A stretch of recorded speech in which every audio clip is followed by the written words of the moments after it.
Olá pessoal, hoje é o nosso primeiro podcast aí do Curumim Nerd. A gente tem a presença especial de Elias Neto, que é mestre em Ciências Florestais e Ambientais, professor universitário aí da Universidade Newton Lins, UEA, UFAM e também lá no Instituto Federal do Amazonas, né?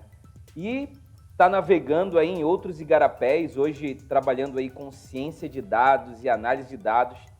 E ele vai contar um pouco aí para a gente de todo o processo que ele chegou aí nessa questão de um cientista de dados hoje. E aí, Elias? E aí, BC, beleza? Pô, cara, obrigado pelo convite, é uma honra ser o primeiro convidado aí do Curumim Nerd. Legal que é um formato diferente, né? Teve a ideia de fazer um formato diferente de podcast, usando aí o Gather, que é uma plataforma bastante usada por algumas empresas, e essa ideia foi uma massa de poder usar ela para fazer um podcast. Então, muito obrigado pelo convite, cara. Valeu mesmo. Pô, beleza, Elias. Mas conta um pouco aí sobre a tua história, até você chegar a essa questão de ciência de dados, um analista de dados. Ah, beleza.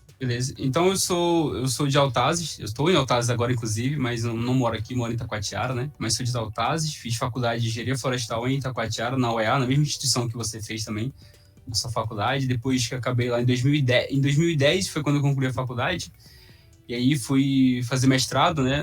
Fiz um mestrado na UFAM, em Manaus, depois retornei para Itacoatiara para trabalhar como professor substituto de estatística. Mas, assim, para fazer sentido o que eu vou falar no final da história, desde a graduação ali eu já tive um contato bem interessante, né? Bem mais forte com a parte de análise de dados. Não tinha ainda muito termo cientista de dados, analista de dados e tal. Você fazia duas faculdades, né, Elias? Ah, também tem isso, durante um tempo eu fiz duas faculdades, né? Que era Engenharia Florestal durante o dia, e à noite eu fazia Sistemas de Informação na UFAM. Quando chegou no final da minha faculdade de Engenharia Florestal, eu precisei tomar uma decisão. Ou eu termino agora, já que terminei a primeira faculdade, eu vou terminar a segunda, ou eu sigo aqui na área florestal, na área ambiental, e vou fazer o mestrado, porque eu tinha passado no processo seletivo para mestrado, e eu decidi, então, trancar, né, a faculdade de Sistemas de Informação e seguir somente na área florestal e ambiental. Mas é interessante porque eu nunca deixei de estar ligado com a área de tecnologia, com a área de programação. Mas ali eu tive um primeiro, digamos assim, introdução, né, dessa área de tecnologia, de programação e tal. E foi muito importante para mim, até mesmo para que eu pudesse ter um diferencial, digamos assim, enquanto profissional da área florestal e ambiental, por ter essa introdução na área de programação. Por exemplo, quando eu precisei fazer análise no software, que é um software de código aberto, de programação para fazer análise de dados, muito usado na academia, eu já tinha, assim, bem a base teórica de lógica de programação, de programação, e isso me ajudou bastante. Então, eu fiz análise de dados dentro da minha carreira acadêmica como engenheiro florestal, depois como mestre em ciências florestais e ambientais, depois trabalhei um tempo como pesquisador, todo o tempo fazendo uso da linguagem R, de software R, que precisava ter uma base de programação. Mas, quando foi agora mais recentemente, então houve assim, um certo boom, né, digamos assim, da área de ciência de dados. E muitos profissionais, mesmo não sendo da computação, mas tendo uma vocação para análise de dados e usando ferramentas de programação, né, linguagem de programação para fazer isso, começaram a migrar, digamos assim. Então, eu sou um desses profissionais que está em processo de migração, saindo assim mais especificamente da área florestal e ambiental e ficando mais na área de ciência de dados, né? Para quem não sabe, a ciência de dados é basicamente ali uma junção, né, da área de ciência da computação, de estatística e matemática. Então, a gente vê na ciência de dados, digamos, a interseção de todas essas áreas, e você tem a ciência de dados no meio. Então, é um pouco isso que eu faço hoje, inclusive no instituto onde eu trabalho, que é o CREADOS. Trabalho como pesquisador, mas basicamente fazendo análise de dados, ciência de dados, né? Cara, isso é um pouco não, é muito motivador para quem é da área, né, de tecnologia e ainda não acordou para essa área que está crescendo muito, que é a ciência de dados, né? Exatamente, é uma área bem promissora. Eu acho que ainda vai crescer bastante, porque é preciso... Por exemplo, a galera que está na computação, basicamente tem a formação na área da computação, aí, lógica de programação, mas não tem uma base treinada, e nem precisa ter se você se basear só no escopo do programa do curso mesmo, na área de estatística. Mas a ciência de dados precisa disso, né? Então, ela junta, ela faz a interseção de várias áreas, assim, para poder atuar nela, né? Digamos assim, se você quer atuar nela, você precisa ter um pouco de background em programação, um pouco de background de estatística, para poder atuar nessa área. E é uma área que realmente está crescendo, que eu vejo que toda boa e grande empresa vai precisar fazer uso dessa área para que possa atender melhor seus clientes, para oferecer melhor seus produtos, até mesmo para corrigir erros no modelo de negócio e para alavancar também, né, o seu negócio ali. Porque antigamente a maior riqueza era o ouro e hoje são os dados, né? Exatamente. Extrair esses dados, garimpar esses dados, como a gente fala, Exatamente. gerar valor para a Não, empresa. exatamente. Não à toa tem esse conceito de mineração de dados, né? Que quando minerar é isso, né? Você tentar ali e fazendo manipulações até tentar entender o que esses dados de fato não são tão visíveis a olho nu, né? Ou de primeiro momento. Né? Então, tem alguns exemplos de empresas que fazem isso e que conseguem informações valiosíssimas e assim conseguem entregar mais valor para o cliente, né? Ah, legal, legal. Só abrindo um parênteses aqui, pessoal, o Elias foi das pessoas que me motivou a fazer faculdade. Depois a gente vai chegar nesse ponto aí, porque eu era um jovem que não estava muito ligado nessa questão de estudo e, através da amizade dele, eu acabei sendo influenciado de alguma forma a querer fazer nível superior e me especializar de alguma forma, e o Elias, ele é resultado disso. Mas, Elias, eu quero que a gente vá bem aqui na sinuca para a gente abordar um outro assunto aí,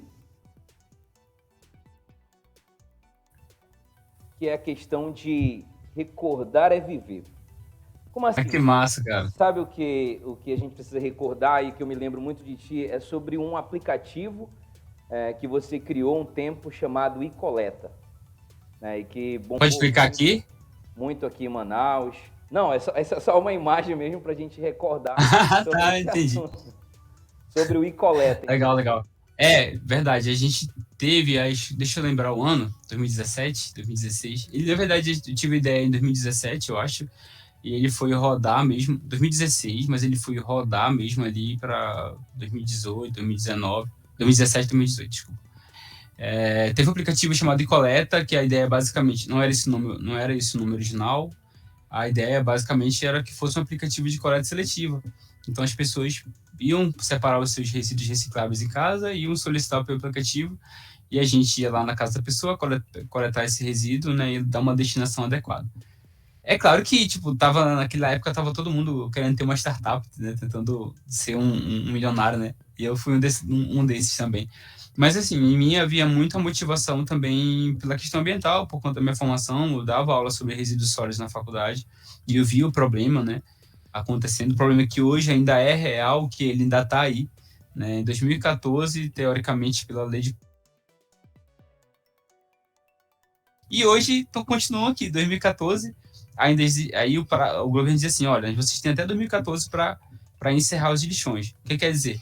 Só poderia ter aterro sanitário. O que é o aterro sanitário? É uma estrutura que vai receber o resíduo, mas essa estrutura foi toda preparada, com uma camada impermeabilizante, de modo que o chorume, né, que é aquele líquido produzido pelo lixo, não contaminasse o lençol freático.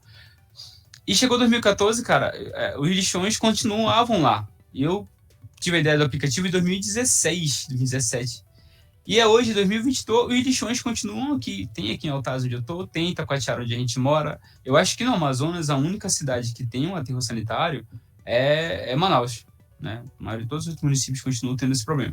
E a ideia do aplicativo de coleta seletiva era justamente para ajudar nesse sentido também, porque à medida que você tira o reciclável do lixão, você diminui a pressão sobre esse lugar e ele vai seguir um outro caminho, né, de reciclagem, né? E podendo até voltar para ser consumido novamente. É uma garrafa que vai ser reciclada e que depois vai servir de garrafa novamente e volta para o cliente, né? Volta para o consumidor. Então, foi uma fase muito boa, muito aprendizado, mas infelizmente, depois, assim, eu tive que declinar da ideia, né, e seguir em frente, porque não havia, naquela época, condição financeira nem de logística de manter a ideia. Cara, eu me lembro muito bem dessa época, Elias, porque tu era um pouco famoso, né? Só vivia nas TVs de Nossa, Manaus, né? Dando entrevista sobre o Icoleta, sobre a proposta dele, né? sim. Mas você Teve tem uma repercussão boa. vontade de criar um outro projeto relacionado à tecnologia? Tem, cara. A gente sempre tem várias ideias, né? Mas eu lembro que, acho que mais antigamente, assim, a gente tinha uma ideia e já queria colocar em prática e tal. Mas hoje eu vejo que não é assim. Que, às vezes eu tenho uma ideia, aí acalmo um pouquinho, vejo se amanhã ainda estou motivado com ela. E na maioria das vezes, no outro dia eu já desisti, já vejo que não faz sentido. Mas a gente tem outras ideias, tenho vontade de continuar empreendendo. Hoje eu empreendo com a minha esposa, um negócio menor e tal, não muito na área de tecnologia. Mas hoje eu estou focado mais no novo emprego, nessa questão da ciência de dados, tentando aprender mais. Mas eu imagino que mais para frente eu volte a empreender novamente nesse sentido. Que é uma coisa que é da natureza já, da minha natureza. Eu acho que para quem é empreendedor nato, ele já é dele, cara. Ele não tem como fugir disso, não. Ele vê um problema, ele vê como tentar resolver aquilo. E se puder ganhar um dinheiro, melhor ainda, né? Ah, Não show de é bola. pecado, né? Não é problema. Tentar resolver a vida e ganhar dinheiro com isso, né? Resolver É, problemas. exatamente, Mas exatamente. isso é bom, cara, porque tem uma galera que tem uma formação, mas ela não tem essa visão empreendedora ou essa visão de querer resolver problemas através de um projeto, né? Exatamente. Cara, assim, culpa muito disso é da academia também, né? Eu digo não da academia onde você malha, tá, gente? Da academia da faculdade, das escolas, né? Porque a gente já... Os nossos pais, né, eles foram treinados assim, de que eles só seriam pessoas de sucesso se eles passassem no concurso, e eles nos treinaram assim, e as escolas, na maioria a grande maioria ainda treina os seus alunos assim, né? Então, Para o forma aquele mercado, né? Para ser no um mercado funcionário. para ser um funcionário, né? E não alimenta o espírito empreendedor.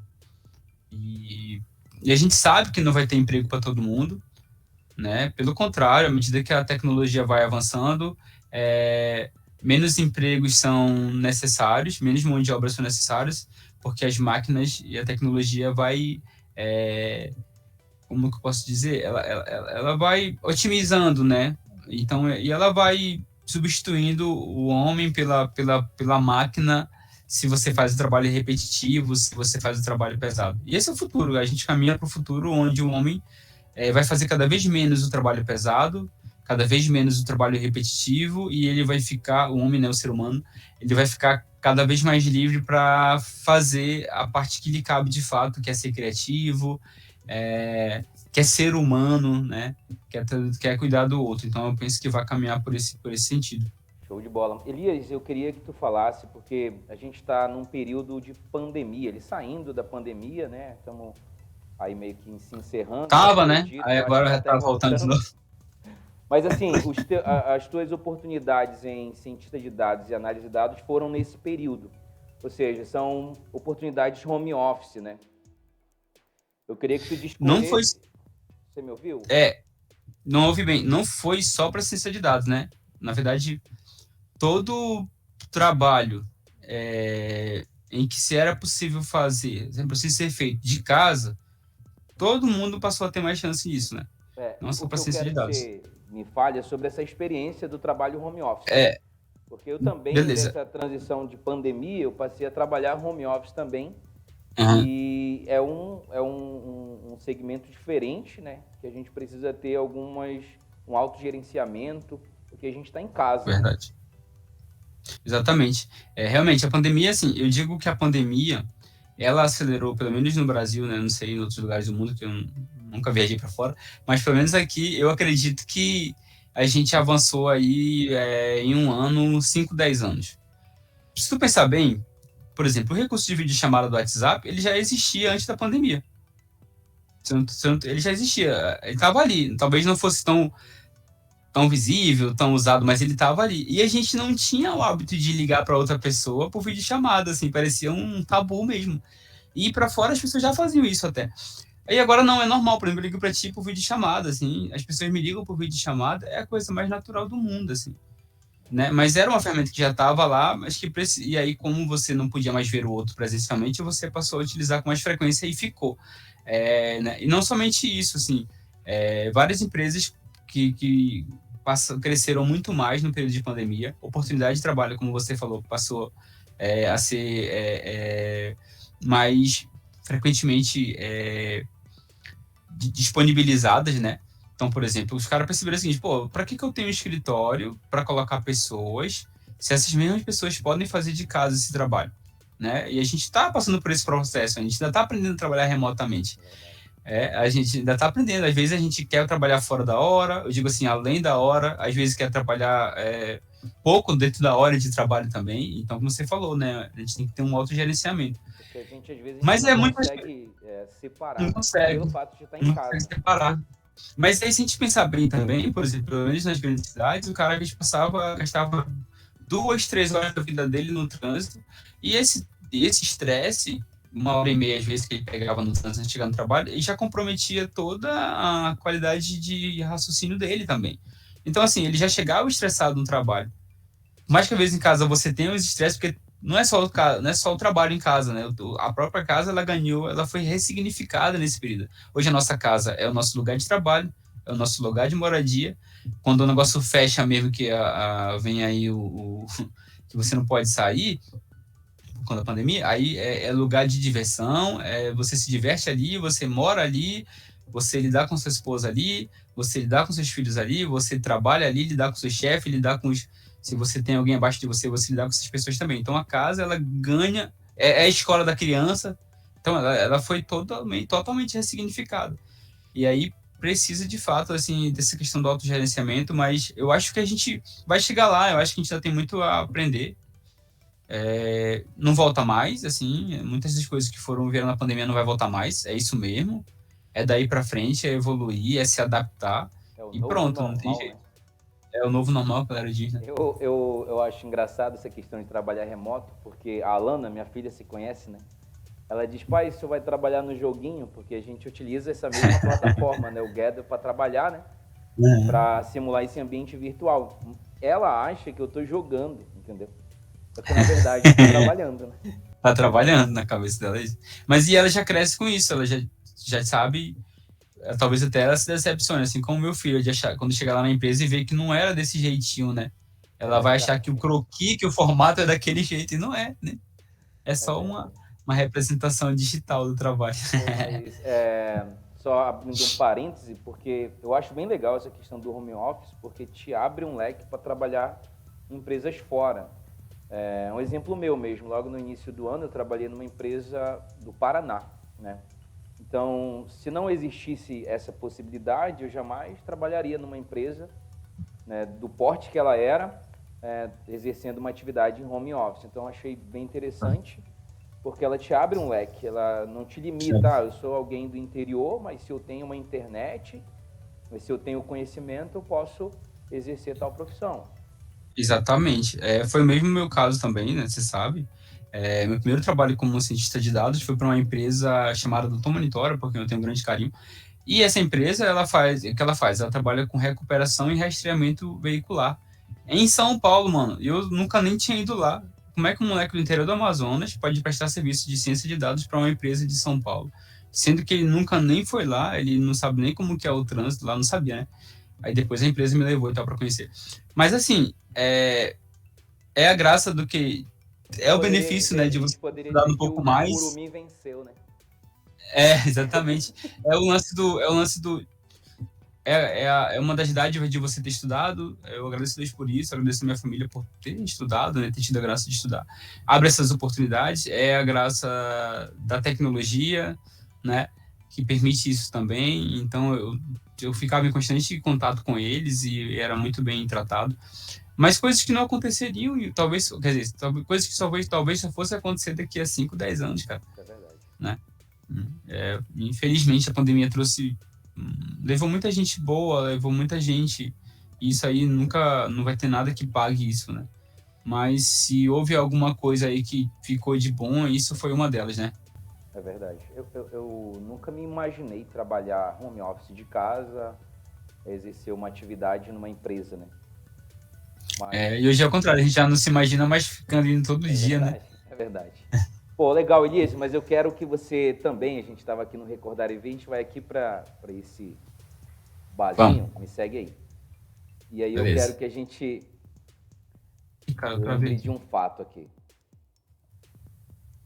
Vamos vir Aqui mesmo? aqui. Onde é? Ah, tá, tem que entrar aqui? Isso.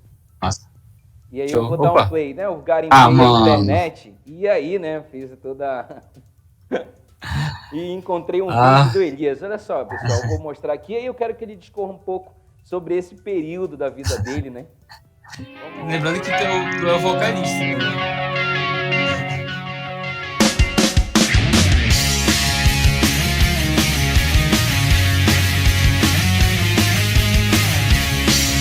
E o meu gado, um pulmão do lado esquerdo, outro do outro lado, minha boca é meio torta, mas isso não importa, o que importa é minha beleza. Cara, isso que é? 2008? Cara, isso foi 2008, né? 2008. 2008, o ano que eu me converti. O ano que eu tive a minha vida completamente mudada, né? Quando a gente chama de aceitar Jesus, né? Que é o bom famoso aceitar, o bem conhecido aceitar Jesus, né? E aí foi esse momento da minha vida, né? Em que eu venho de família religiosa, mas eu não conhecia o lado, o meio evangélico, né? Então é quando nesse momento eu me aproximei mais. E aí eu conheci você, mais outros grandes amigos também, né? Nessa época. E a gente, quando tá nessa fase, é moleque, a gente não tem. Vai fazendo essas coisas mesmo, é a coisa mais natural do mundo. Coisas talvez que eu talvez não teria mais coragem de fazer hoje, obviamente. Eu também acho que 14 anos depois, eu acho que não tem mais. Nem tem mais cabelo pra fazer isso aí, como é que vai jogar pra frente? realmente, você era cabeludo nessa época, né? Ai, meu Deus. Mas isso Mas era bons enquanto você tempos, cara, bons estudava, tempos, bons né? Você tempos. já estava na escola de É, faculdade. tava. Sim, eu morava Essa, nessa casa essa aí. época aí é que o Elias se aproximou de mim e aí nessa época eu ainda nem estudava, né? Eu apareço aí no vídeo do Elias aí. Eu não fazia faculdade, eu tinha finalizado o ensino médio e daí do relacionamento do Elias, do Jorge também que fazia faculdade. Acho que tinham Todos os três colegas, né? os nossos colegas aí na nossa célula, na nossa geração, que era da igreja, faziam faculdade e meio que começou a incentivar os ali que estavam ao redor, né? Aquela questão, somos frutos daquilo com quem nos relacionamos, né? Então a Sim, gente sim, acaba exatamente. retendo alguma coisa e aí nessa época aí que eu comecei a pensar em fazer faculdade e eu te agradeço, né? Eu te agradeci lá no teu aniversário uma vez, me forçaram a falar lá, mas te Mentira, agradeço, mano. me forçaram. É, eu agradeço porque, Mentira, tipo, velho. eu não tinha vontade alguma, não é? Acho que não é vontade, é que ninguém tinha aberto a minha mente para dizer, olha, cara, você pode fazer faculdade e ter um emprego assim, assado. E aí que eu comecei a acordar, né? Eu era Uhum. bem um pouco tímido, bagunceiro, mais tímido. E a igreja, acho que não sei se aconteceu contigo, porque você já era de uma igreja católica, foi para uma evangélica, mas a igreja meio que me tirou a timidez, né? Eu comecei a falar em público. Sim, sim, sim. Ela cumpriu esse papel na minha vida também, né? De poder ir pra frente, explicar, de estar ajudando as pessoas e com certeza, cara, isso foi fundamental na minha vida também. Até para ser professor, né? É isso, porque, tipo, eu não me via professor quando eu estava no ensino médio. Eu falei, jamais vou dar aula para frente de muitas Uhum. pessoas, começar a falar, explicar alguma coisa. A igreja, ela teve esse papel na minha vida também, né? Pô, mas legal, essa foi uma das grandes épocas aí, né? Que a gente era da IBPB, Uhum. dos Valentes de Davi, né? Verdade. Muito massa, cara. Faz muito Massa tempo, demais. mas é bom recordar aí, né? É bom recordar. Pô, valeu, Elias, te agradeço aí por participar do nosso primeiro podcast do Curumim Nerd. Presença especial aí desse Curumim que o pessoal dizem que a favela venceu, o Curumim venceu, né? Foi lá para São Massa. Paulo, trabalhou numa empresa em São Paulo como cientista de dados, né? E isso serve de exemplo aí para você que está ouvindo, assistindo, né? Que a gente pode romper, né? Eu não sei se isso já aconteceu, se você já pensou, eu tinha pensamento de porque eu sou do norte e às vezes eu já ia por exemplo, fiz algumas entrevistas, você sabe, você é meu amigo, lá pro sul, e aí eu já ficava meio que me diminuindo. Autossabotando, né? Eu não vou conseguir porque eu sou daqui e não é Pode bem crer. assim, né? Não é bem assim, cara. Eu acho que a autossabotagem... Eu vivi muito isso, eu acho que todos os dias você tem que lutar contra isso, assim. É uma coisa, pelo menos, que eu luto. Eu sempre digo, acho que para várias pessoas, né, que eu tinha um problema de complexo de inferioridade, e é uma coisa que Jesus mesmo cuidou da minha vida e que cuida todos os dias, porque é uma cura, ela é um processo, né? E isso é uma coisa que eu luto todos os dias, né, para não me sentir inferior a ninguém. E não é que eu vá me sentir melhor que as outras pessoas, né? Não é que eu vá me achar melhor que ninguém. É só me sentir tão importante quanto, tão amado por Jesus quanto todas as pessoas. Eu acho que isso é minha luta diária, e que eu tenho que lutar todos os dias, e não só na questão emocional, mas também como na vida profissional. Saber que não, porque se eu estudar, que se eu tiver um tempo de estudar, de me dedicar, eu vou lá, eu tenho condição também, né? E se eu me preparar, eu tenho condição também de fazer. São coisas assim. E a gente não pode ficar se auto-sabotando, né? Se auto-sabotando, essa é a palavra, isso é verdade. Eu também tive na verdade, de vez em quando, por isso que você diz que a gente tem que lutar, de vez em quando a gente meio que se auto-sabota, se acha incapaz, embora você tenha estudado, mas você às vezes, cara, será se eu consigo? Mas a gente precisa lutar mesmo.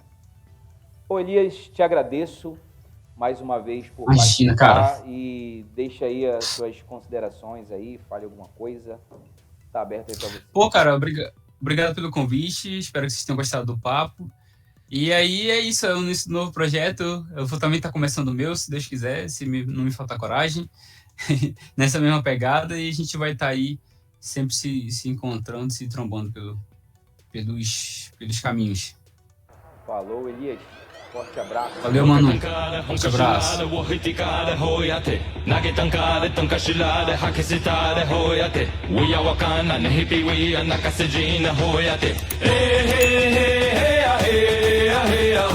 Wakatankara, Wakatankara, Wakatankara, Wakatankara, we are Wakanda, we are Wakanda, we are Wakanda, we are Wakanda.